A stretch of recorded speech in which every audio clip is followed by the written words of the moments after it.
Bismillah. Assalamualaikum warahmatullahi wabarakatuh. Waalaikumsalam warahmatullahi wabarakatuh. Masya Allah. Siang hari ini kita kedatangan ini. Ya, Masya Allah. ya tepatnya dikejutkan. Ya, dikejutkan oleh kedatangan tokoh nasional kita, Masya Allah. Bang Egy. Ya. Masya Allah. Selamat datang di Makassar, Bang. Selamat datang Adinda Firman. Siap. Yang Pertama dimuliakan di amin amin. Pertama di studio kami AMC Podcast. Ini Al-Bayan Media Corp, Bang. Al-Bayan Hidayatullah. Al-Bayan Media Corp. Al-Bayan Media Corp. Media Corp. Nah, ini namanya dikeren sedikit lah ya. Top. Ini kita akan berbincang kayaknya ya rada-rada sensitif kali ini podcastnya MC ini. Biasanya topik-topik internal lah, Bang, tentang peradaban Islam. Mungkin bisa nyambung di situ Ya, nanti. boleh. Masya Allah. Kan teorinya itu ada induktif, Siap. juga bisa deduktif. Masya Allah. Dari yang khusus ke yang umum, dari yang umum khusus bisa. Saya siang ini seperti Karni Ilyas ini. Masya Allah. Karena membayangkan posisi beliau ini selalu di ILC ya. Iya. Masya Allah ini. Makassar ada kegiatan apa, Bang? Saya profesi advokat. Siap.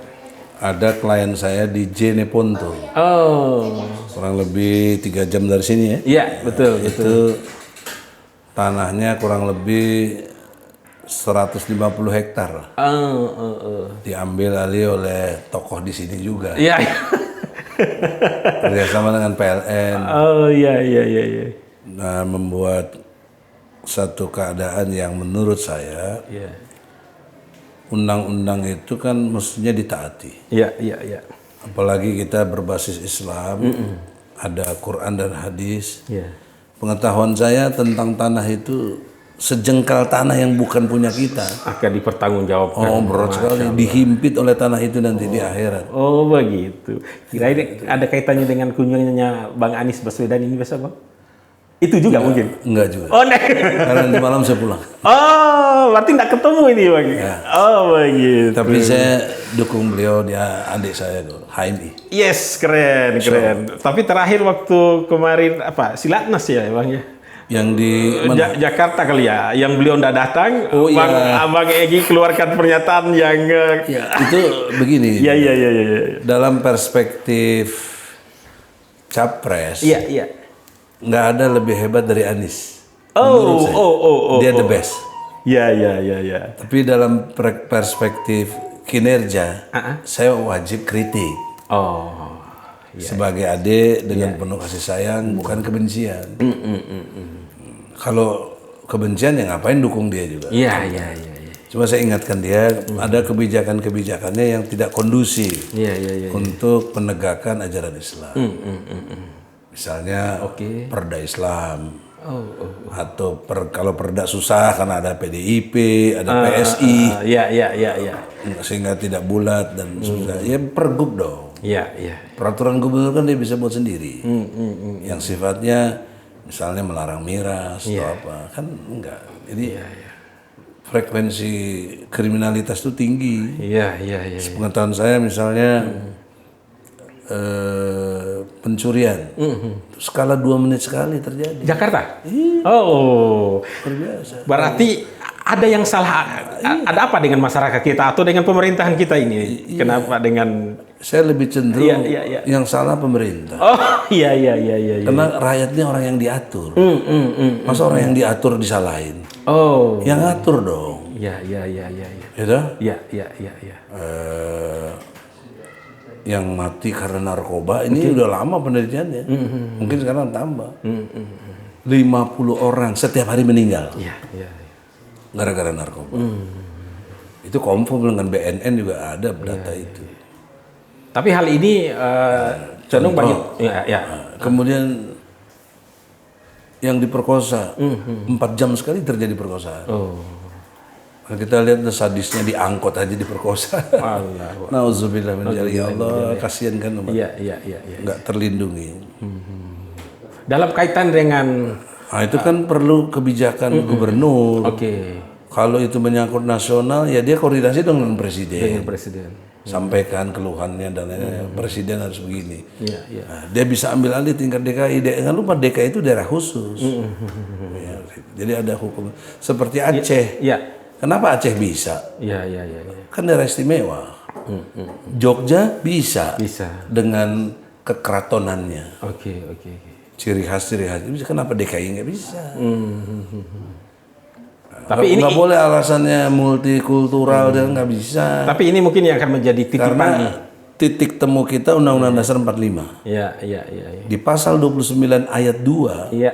negara menjamin warga negaranya untuk menjalankan agama yang diyakini. Iya, iya, iya. Nah, kalau kita merujuk ke Islam, bahkan jihad sekalipun itu ajaran Islam. Kenapa kalau kita jihad ditangkap gitu? Iya, iya. Di mana kaitannya tadi sempat mendengar khutbahnya Abang tadi di masjid terkait dengan apa yang ditanyakan? Apa kaitannya dengan persepsi yang dimaksud oleh Abang bahwa ada hal yang perlu diluruskan terkait dengan pola pikir atau perspektif? Ya, kira-kira. Baik di pemerintahan maupun di masyarakat atau di terutama pola pikir dulu. Ya. Saya punya teori. Ya. Egy Sujana teori. Oh, keren. Namanya Os Jubedil. Masya Allah. Os itu 3 kata depan. O-nya objektif, S-nya sistematis, T-nya toleran. Oh. Gitu. Itu namanya objektivitasnya begitu. Iya. Kalau orang sudah Os, pasti Jubedil. Perilakunya tadi saya sudah terangkan, jujur, benar, dan adil. Iya. Nah, kekeliruan orang pengennya langsung dapat keadilan. Siapa Anda lihat ya? Iya. Persepsi orang sekalipun siapa dia, kalau tidak mengerti teori Os Jubedil ini, dia pasti langsung yang diharapkan keadilan. Oh. Tanpa bicara kebenaran. Oke. Tanpa bicara kejujuran, itu mustahil. Iya. Secara ilmu pola pikir. Iya. Cara berpikir yang ilmiah gitu. Nah, oleh karena itu saya tawarkan gagasan saya. Iya. Dalam segala hal, pendekatan harus objektif. Di dunia hukum saja, ya, polisi pendekatannya subjektif. Oke. Jaksa subjektif. Iya. Hakim awalnya juga subjektif, Iya. nerima aja. Ya, dari masukan polisi, jaksa bawa ke pengadilan. Iya. Misalnya nangkep orang, itu kan subjektif, Bos. Iya. Belum tahu belum apa, bahkan tuduhan teroris belum terbukti udah ditembak mati. Mas. Objektivitasnya di mana? Nah, sebenarnya saya sebagai advokat harus selalu objektif. Nggak bisa subjektif saya. Iya. Kalau saya bela orang kan harus bawa bukti, ini nggak benar, yang ini benar. Oke. Nah, gitu loh. Itu contoh. Iya. Sehingga tahap berikutnya kalau sudah objektif, inti objektif itu tidak memihak. Oke. Nah, ketika memihak pasti dia subjektif. Lawan kata objektif kan subjektif. Iya. Dan tindakannya pasti acak adut. Oke. Nggak bersistematis. Tidak berurutan. Iya. Nah, kalau sudah begitu dia tidak mungkin toleran. Oh. Nggak mungkin. Toleran itu Firman kan lebih junior dari saya. Siap. Nggak boleh mentang-mentang saya senior, saya harus paling diikuti. Nggak boleh. Pasal 1, senior selalu benar. Itu nggak berlaku dalam teori objektivitas. Iya. Kalau Anda benar, walaupun lebih junior, saya ikut Anda. Iya. Dan di sini teori toleransi itu Allah yang ajarkan. Coba bayangkan. Iya. Kita semua meyakini Allah itu yang menciptakan segala sesuatu. Betul. Termasuk diri kita. Siap. Iya. Diciptakan oleh Allah. Nah, bayangkan Allah yang ciptakan, Allah yang rawat, Allah yang kasih segala macam, terutama ini nafas. Nafas itu spesifik. Nggak ada yang bisa berikan. Nggak ada pabrik nafas. Iya. Allah yang berikan. Kullu nafsin dha'iqatul maut. Setiap yang berjiwa, yang bernafas itu pasti mati. Iya. Itu garansi ketegasan dari Allah. Iya. Walaupun demikian, dia mau kafir kepada Allah boleh gitu. Oh. Iya. Dari mana? Surat Al-Kafirun. Ya, lakum dinukum waliyadin. Nah, itu kan toleransi yang luar biasa, Bos. Nah, kalau dikecilkan ke urusan pemerintah, Kalau nggak ikut pemerintah kita dimarah-marahin, dianggap oposisi, dianggap nyeleneh dan lain sebagainya. Jadi oleh karena itu satu perbuatan yang tidak toleran. Tidak toleran. Pemerintah tidak toleran. Tidak toleran. Buktinya saya ngomong waktu itu saya bela Prabowo tahun 2019, saya bilang ini pemilu curang, ditangkap saya di penjara. Oh.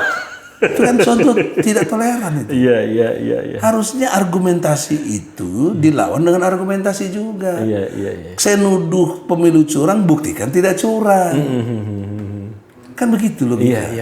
Yang objektif itu. Ini kan sudah menjadi kayak semacam lingkaran setan, Bang. Ya. Di mana sih sebenarnya memutuskan lingkaran setan ini agar teori yang seperti Abang kemukakan ini bisa masuk gitu loh. Mulai dari mana sih sebenarnya? Mulai simpelnya dari tauhid. Oh, Allah. La ilaha illallah. Itu titik temu. Makanya orang yang bertauhid pasti orang merdeka. Iya. Kalau dia merdeka, pasti bisa berlaku objektif, tidak tergantung sama orang, tidak tergantung kepada materi, tidak tergantung kepada kepentingan-kepentingan. Iya. Nah, inilah menurut saya kekeliruan persepsi. Ini menurut saya memaknai hidayatullah itu, hidayah Allah itu persepsi. Nah, saya bersyukur Al-Bayani pakai hidayatullah. Ya, saya kenal sejak zaman di Gunung Tembak, saya udah tahu sama Ustadz Said. Iya. Ajis Kahar juga jauh lebih junior dari saya dan sejak itu sama-sama di HMI. Saya ketua PB HMI, dia ketua cabang di Sulsel sini. Nah, poin pentingnya apa? Dalam metodologi dakwah tidak bermaksud saya mendikte atau ngajarin, tapi berdasarkan teori saya banyak yang sifatnya subjektif. Dan dimulai bukan dari tauhid, terjebak ke fikih. Betul. Karena terjebak ke fikih, akhirnya perdebatan, mazhab-mazhab. Betul. Tidak kepada akar.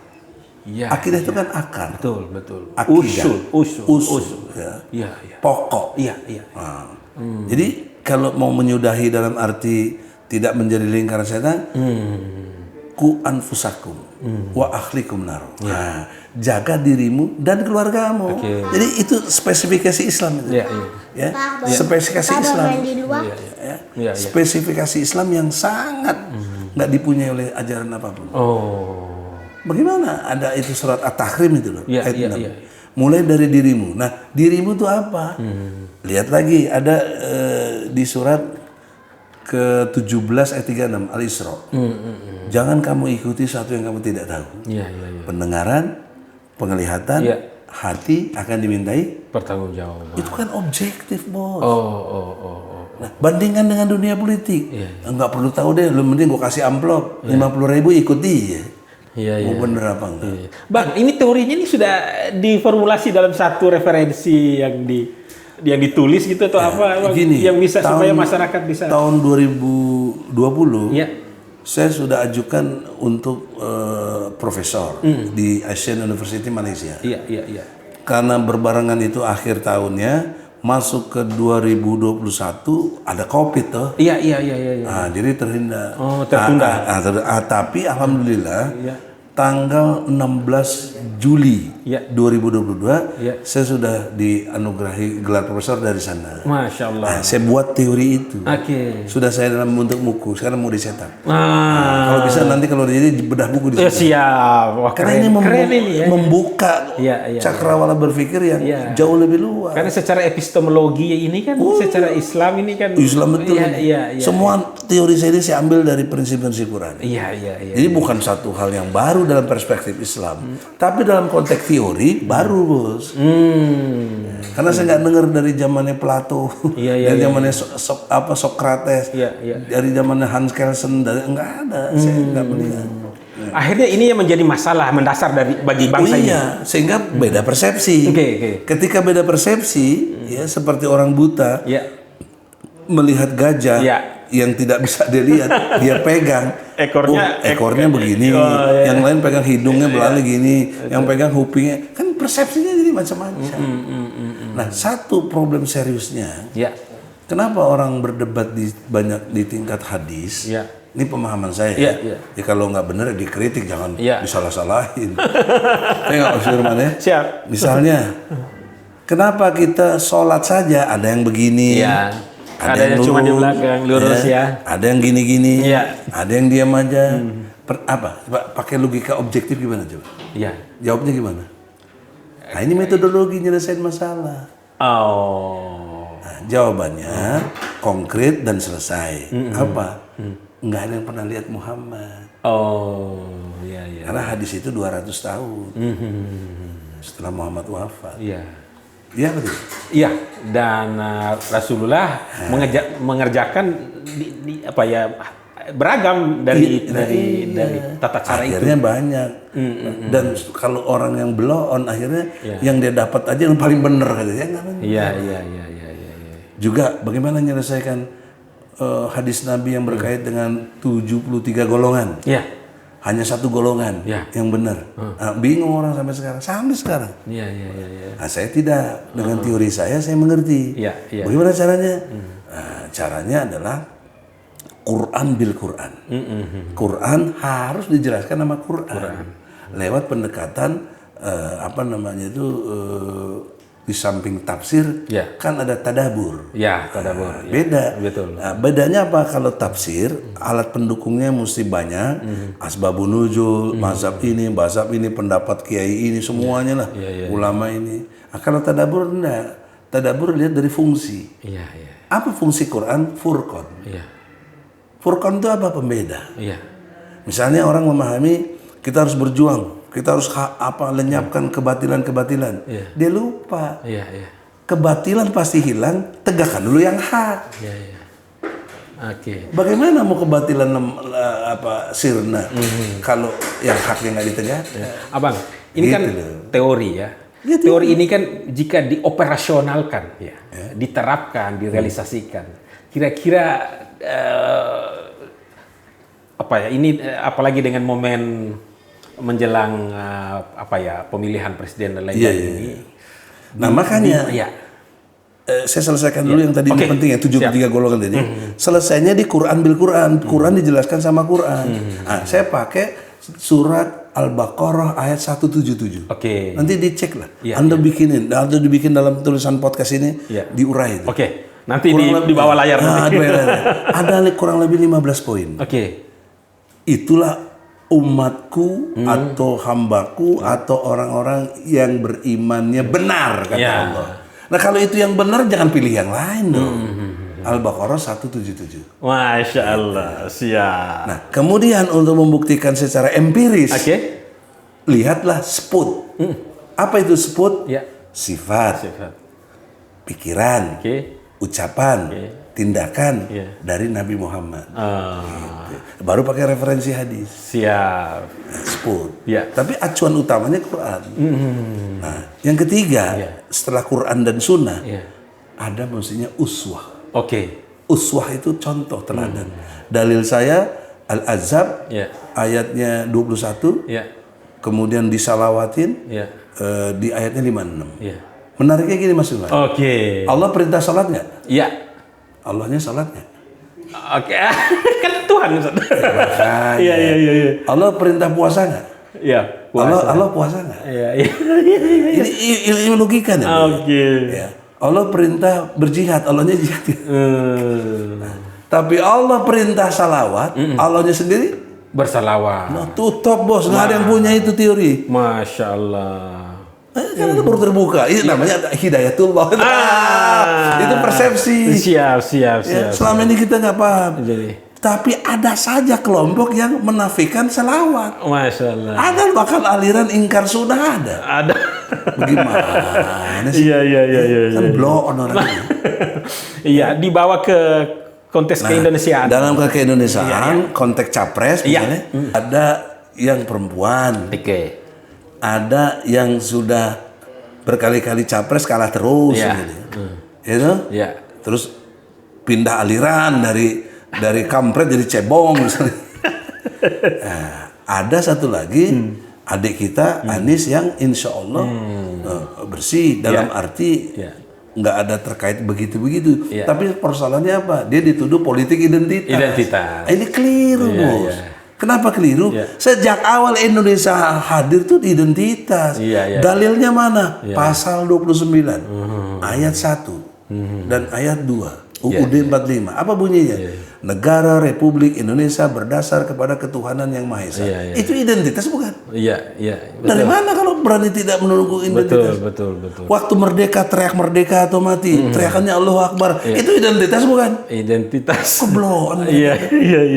Mereka nggak punya ilmu, membantah itu nggak punya ilmu. Iya. Itu kan secara konstitusi ya, Bang. Saya berani katakan mereka nggak punya ilmu apa? Quran. Iya. Anda buka surat Al-Hajj, surat ke-22, ayat 3 dan ayat 8. Mereka membantah Allah tanpa ilmu, tanpa petunjuk, tanpa kitab. Quran semuanya, Bo. Ini baru ngegas ini, berteori ini. Nah, Anda lihat, banyak profesor. Iya. Nenek lampir aja pakai profesor. Iya. Tapi teori dia apa? Allahu Akbar. Teori dia apa? Nggak ada. Nggak ada. Coba, udahlah administrasi yang dikacaukan. Bang, kayaknya kita perlu seri kedua podcastnya kita. Boleh. Karena- Jadi yang penting, Oke. pesan moral saya, Iya. bangunlah hidayatullah ini Iya. dengan membangun persepsi yang benar Oke. melalui Quran bil Quran. Oke. Baru Quran bil hadis. Iya. Baru dijadikan uswah. Sputnya. Iya. Nah, kata kuncinya surat Toha. Iya. Ayat nanti dikaji ya, tolong ya. Iya. Supaya hidayatullah datang. Betul. Ayatnya 12, 13, 14, 15. Masya Allah. Surat Toha. Iya. Di situ ada PR dari saya. Iya. Untuk podcast yang Oke. Lepaskan kedua terompahmu Oh. kalau kau mau masuki lembah suci, Oh. gunung tua. Iya. Quran. Pertanyaan saya, apa kedua terompah itu? Nah, persoalannya umat Islam sederhana memahami kedua terompah. Iya. Kalau ke masjid buka sendal, Iya. buka bakian, buka sepatu, udah. Padahal udah buka terompah itu, udah buka sepatu, buka sendal, tetap brengsek juga, jadi munafik juga. Allah. Kenapa? Itu jawabannya di podcast yang kedua, insya Allah. Siap. Saya kira demikian. Amin. Ya, jalan lagi. Semoga Allah redho. Berjaya hidayatullah, Amin. al-bayannya ini. Siap. Dan jangan lupa, Iya. kita bisa juga podcast jarak jauh, telepon. Siap. Bisa dengan telepon. Iya. Baik. Terima kasih Bang atas kesempatan singgah di studio kami. Insya Allah nanti dengan izin Allah nanti kita akan melanjutkan di Terutama buku saya kalau udah jadi, saya datang lagi sini, kita bedah buku. siap. Ya. Teori Egy Sujana. Jubudin. Terima kasih Bang. Iya, sama-sama. Kita doakan selalu sehat ya, Amin, diberi amin, kekuatan dan Harus 3. keberanian untuk Sehat. Bahagia. Ya. Dan jihad fisabilillah. Amin. Kalau tanpa jihad, hamba gitu. Siap. Karena mati itu harus dipilih. Amin. Anda bisa bunuh diri. Betul. Ya, bisa lain-lain, tapi pilihlah mati syahid. Siap. Terima kasih Bang. Oke, Assalamualaikum warahmatullahi wabarakatuh. Waalaikumsalam warahmatullahi wabarakatuh.